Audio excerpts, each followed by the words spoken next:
O Super Saiyajin 3 é o maior erro narrativo que Akira Toriyama já cometeu na história oficial de Dragon Ball Z. Antes de me xingar nos comentários, mandar ameaças ou fechar o vídeo, presta muita atenção no que os números e a cronologia do mangá provam.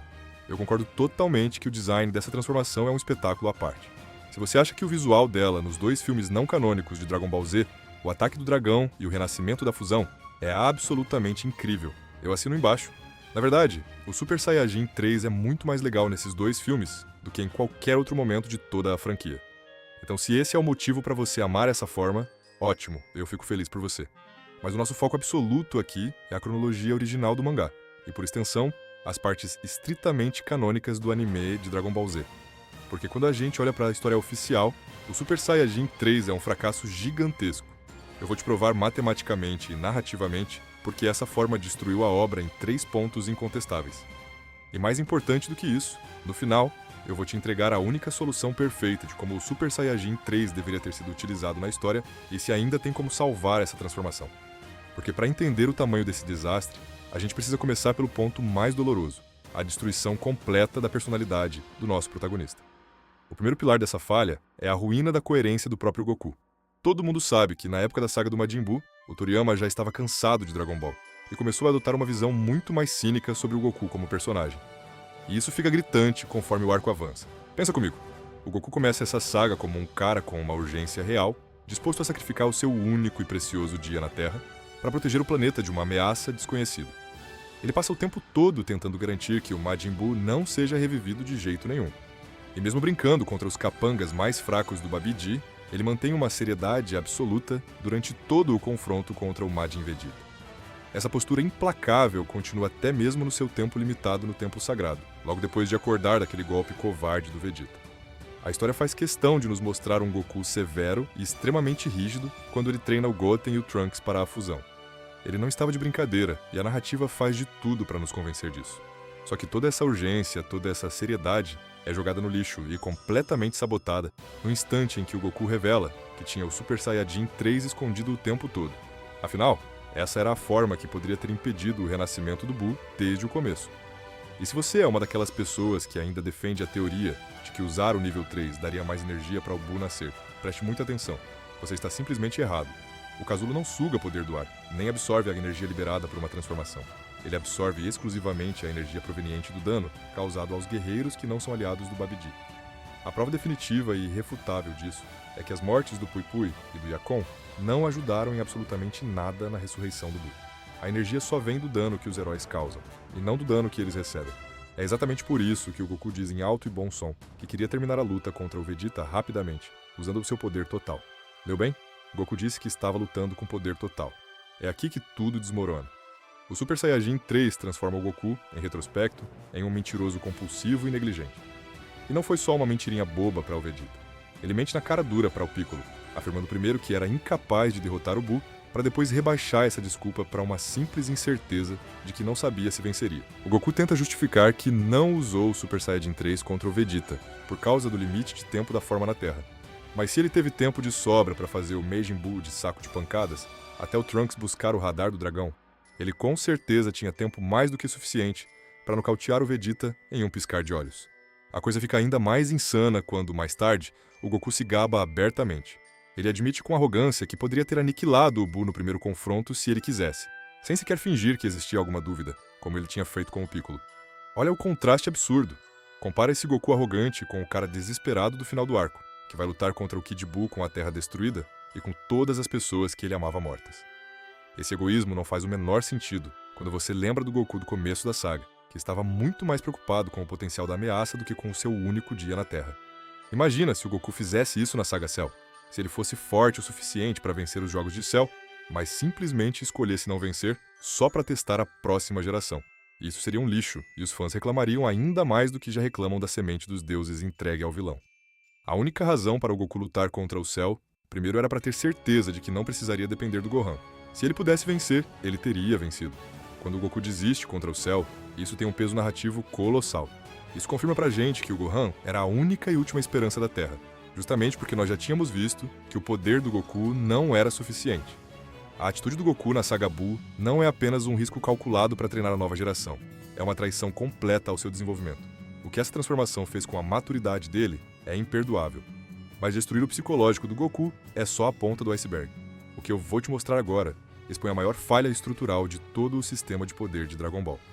Para entender o ponto número 2 da nossa análise, a gente precisa voltar na saga Cell e falar de regressão. Puxa na memória a luta do Trunks contra o Cell Perfeito. O Trunks usa o Super Saiyajin Grau 3, sacrificando completamente a sua mobilidade e velocidade em troca de força bruta pura. E o resultado disso? Ele fica tão lento e tão inútil que no mangá, o Trunks simplesmente não consegue acertar um único golpe no Cell. Esse erro grosseiro serve explicitamente para mostrar a inexperiência e a ingenuidade do Trunks em combate. A história intercala essa surra com cenas do Goku e do Gohan lá dentro da Sala do Tempo. O Goku aprende o Super Saiyajin Grau 2 e o Grau 3 de forma extremamente rápida. Mas com a mesma velocidade que ele domina essas formas, ele percebe as fraquezas óbvias que destroem a eficácia delas em uma luta real. E não é só a perda brutal de velocidade do Super Saiyajin Grau 3. O Grau 2 também sofre por consumir uma quantidade absurda de energia. Essas transformações são puramente ineficientes. Você ganha um pico de poder em troca de uma desvantagem colossal. Elas existem na história como um aviso, provando que existem caminhos errados para se ficar mais forte. É exatamente por isso que o Super Saiyajin 2 é uma das coisas mais brilhantes da obra. Ele é a evolução que ultrapassa a barreira do Super Saiyajin clássico, mas sem carregar nenhum desses defeitos de ineficiência e perda de velocidade. É a evolução perfeita. Então por que o Super Saiyajin 3 joga tudo isso no lixo? O Super Saiyajin 3, a última transformação do mangá original, simplesmente recicla e reintroduz todas aquelas falhas biológicas superadas da saga Cell, mas sem entregar nenhum propósito maior na narrativa. O Grau 2 e o Grau 3 tinham a função de nos guiar para algo melhor. O nível 3 é só um beco sem saída, e o pior de tudo é a forma preguiçosa como ele aparece. Pensa nos foreshadowings que a obra sempre fez. O Super Saiyajin foi construído através de uma lenda repetida por uma saga inteira em Namekusei. O Super Saiyajin 2 foi desenvolvido aos poucos, unindo o mistério do poder oculto do Gohan com a busca incansável por uma forma que superasse a parede do Super Saiyajin clássico. E o Super Saiyajin 3? Zero. Não existe o menor foreshadowing, e com o Goku mentindo, nós recebemos um anti-foreshadowing. A forma simplesmente cai de paraquedas na história. Mas afinal, com tantos defeitos biológicos, narrativos e práticos, essa transformação mecanicamente falha, e sem foreshadowing serviu para alguma coisa nas batalhas reais. A dura verdade é que, apesar de ter uma introdução visual muito legal, o Super Saiyajin 3 não faz praticamente nada. E quando eu digo que ele não faz nada, não é só sobre perder lutas. Eu estou dizendo que ele quase não marca presença no resto da série, e é descartado e ofuscado por coisas novas em um piscar de olhos. A primeira pá de cal vem com a fusão. Como eu disse antes, um Gotenks em Super Saiyajin 2 já teria sido mais do que o suficiente para a narrativa. E olha para o Vegito. Ele é um monstro absoluto, um dos personagens favoritos dos fãs, e sequer usa nada além do Super Saiyajin clássico. Eu aposto que o Vegito tem muito mais apelo popular do que o nível 3, de forma disparada. E a gente não pode esquecer da outra grande novidade do arco, o Ultimate Gohan. O Gohan tem um poder oculto formidável e ganha uma transformação perfeitamente eficiente para acessar esse poder sem drenar a própria energia vital. É uma mecânica infinita vezes superior aos problemas que o Super Saiyajin 3 cria para o Goku. Enquanto o Gohan continua usando sua forma Ultimate por anos, o Super Saiyajin 3 praticamente morre no mesmo arco que é introduzido. No Super, a humilhação é ainda mais gráfica. A série já começa esfregando na nossa cara que o Super Saiyajin 3 está anos-luz atrás das verdadeiras ameaças. O Goku é apagado no planeta do Sr. Kaiô, com aquele que foi, sem dúvida, o peteleco mais humilhante da história dos animes. A partir daí, o Super Saiyajin God e as formas divinas substituem o nível 3 sem olhar para trás. E fica pior. No anime, durante o Torneio do Poder, a série deixa claro que o Super Saiyajin 3 é incrivelmente menos eficiente do que o próprio Super Saiyajin God. O Goku luta contra Kale e Caulifla e praticamente dá um recado pro público através da Caulifla. O Goku sequer usa essa forma quando desfila todas as suas transformações contra o Jiren. Chega a ser cômico pensar que o Super Saiyajin 3 teve uma única chance de conquistar uma vitória de peso, de botar um troféu real na estante quando lutou contra o Fat Bull. Mas em vez disso, o Goku simplesmente escolheu virar as costas e deixar o problema para as crianças. Com uma ficha corrida tão manchada por defeitos e humilhações, existe alguma forma do Super Saiyajin 3 ter sido escrito de maneira correta e útil na história? Eu acredito que a única forma de consertar esse desastre narrativo seria se o Super Saiyajin 3 tivesse sido uma descoberta exclusiva do Gotenks. Como eu expliquei, a maior parte dos motivos para detestar essa forma vem da bagagem que ela joga nas costas do Goku, mas com o Goten e o Trunks, o cenário muda completamente. Em vez de eles simplesmente copiarem uma técnica que o Goku já tinha, por que não fazer com que eles a descobrissem sozinhos? Pode parecer uma mudança boba, Mas o fato de duas crianças inexperientes descobrirem uma forma que aumenta o poder ao custo de uma eficiência terrível faz todo o sentido do mundo. O Gotenks já é um personagem focado no alívio cômico e no exagero, então isso poderia ter sido até uma daquelas cenas clássicas de comédia do Toriyama.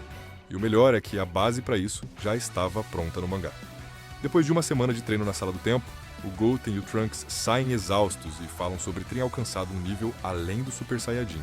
Imagina se a gente ainda não soubesse da existência do nível 3. Todo mundo ia pensar que eles estavam falando do Super Saiyajin 2. Aí no momento em que eles fossem encurralados pelo Super Buu, eles revelariam a nova forma, o Super Saiyajin 3.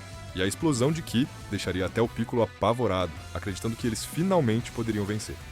Enquanto isso, o Goku estaria assistindo tudo lá do reino dos Kaioshins pela bola de cristal. Enquanto o Supremo Kaiô e o Kibito estariam maravilhados com o poder, o Goku seria o veterano cético, o adulto experiente que entende que aquele poder sem controle é uma faca de dois gumes. A luta contra o Super Buu seguiria o mesmo roteiro, terminando com o Gotenks perdendo a forma e a fusão acabando antes da hora. Mas aí a explicação seria perfeita. Eles sabiam da fraqueza, mas como crianças irresponsáveis decidiram usar a forma assim mesmo só para aparecer. Dessa maneira, não existiria regressão para o Goku, nenhuma destruição de personagem, e nem aquele sentimento de que a forma foi ofuscada, já que ela seria uma técnica exclusiva e única do arsenal do Gotenks. Se a saga Buu realmente precisava do Super Saiyajin 3, ele deveria ter sido exclusivo da fusão. Mas como não foi, o resultado é uma transformação que, apesar de visualmente épica, no fundo, é um erro. No fim das contas, a história do Super Saiyajin 3 em Dragon Ball revela algo que a franquia nunca quis admitir. Ele foi uma forma criada para gerar impacto visual, mas que acabou sabotando a lógica de crescimento que o Toriyama levou anos para construir. Se o Goku realmente podia encerrar a ameaça de Majin Buu logo no início, então todo o sacrifício do Vegeta e a destruição da Terra nunca fizeram sentido. Isso significa que o Super Saiyajin 3 não foi um triunfo, mas sim a maior negligência tática da história de Dragon Ball. E para fechar, você acha que o Gotenks deveria ser o único dono dessa transformação? E se você curte esse tipo de análise, sem hype vazio e com respeito pela obra, se inscreve no Shonen Verso. O canal tá no começo, mas a proposta é criar uma comunidade de quem gosta de verdade desse tipo de debate. Até o próximo vídeo e muito obrigado por assistir.